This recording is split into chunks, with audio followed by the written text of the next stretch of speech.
วิดีโอนี้แม่นวิดีโอรีวิวของข้อยเว้าตามตรงเลยข้อยรู้สึกตื่นเต้นแล้วก็ประสาทหน่อยหนึ่งข้อยคิดมาหลายเทื่อแล้วว่าอยากจะลองเฮ็ดช่องยูทูบแต่ก็มีข้ออ้างให้กับตัวเองมาตลอดว่าบ่พร้อมบ่มีอุปกรณ์ดีๆหรือบ่ฮู้จะเริ่มต้นแนวใดแต่มื้อนี้ข้อยได้ตัดสินใจแล้วว่าจะบ่มีข้ออ้างอีกต่อไปจะลงมือเฮ็ดในสิ่งที่ข้อยบ่เคยเฮ็ดนั่นก็คือการสร้างคลิปลงในยูทูบช่องนี้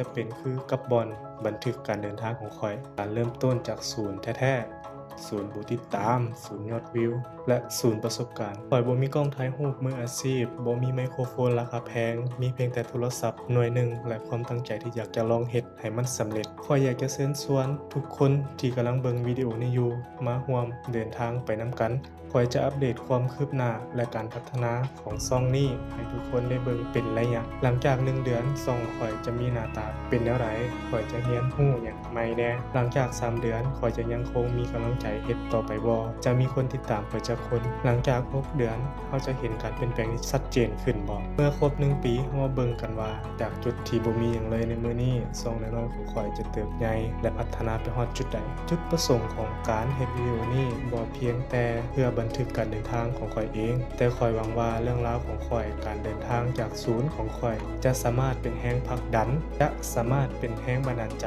ให้กับไผหลายคนที่กำลังเบิ่งอยู่บางทีเจ้าอาจจะมีบางสิ่งที่เจ้ามักบางสิ่งที่เจ้าอยากจะเฮ็ดมาตลอดแต่ก็ลังเลและบ่กล้าตัดสินใจเพราะว่าจะเป็นการแต่งรูปการร้องเพลงการเขียนการเฮ็ดอาหารหรือแม้แต่การเริ่มต้นเฮ็ดช่อง YouTube คือกันกับข้อยอยากให้วิดีโอนี้เป็นสิ่งย้ำเตือนว่าบ่มีคำว่าสายเกินไปสำหรับการเริ่มต้นอย่าท่าจนกว่าทุกอย่างสมบูรณ์เพราะมันอาจบ่มีมื้อนั้นความกล้าที่จะลงมือเฮ็ดในมื้อนี้ต่างหากที่เป็นจุดเริ่มต้นของความสำเร็จถ้าเจ้าอยากเป็นส่วนหนึ่งของการเดินทางในครั้งนี้อยากเห็นคนธรรมดาคนหนึ่งที่เริ่มต้นจากศูนย์จะไปได้ไกลส่ำใดกรุณากดติดตาม Subscribe ช่องข้อยไว้และถ้าเจ้ามีคำแนะนำมีกำลังใจดีๆหรือมีเรื่องราวที่ตัวเองอยากจะแบ่งปันกรุณาคอมเมนต์ไว้ข้างรูปนี้ขอบใจหลายๆที่สละเวลามาเบิ่งวิดีโอทับอิดของข้อยแล้วพบกันใหม่ในวิดีโอต่อไป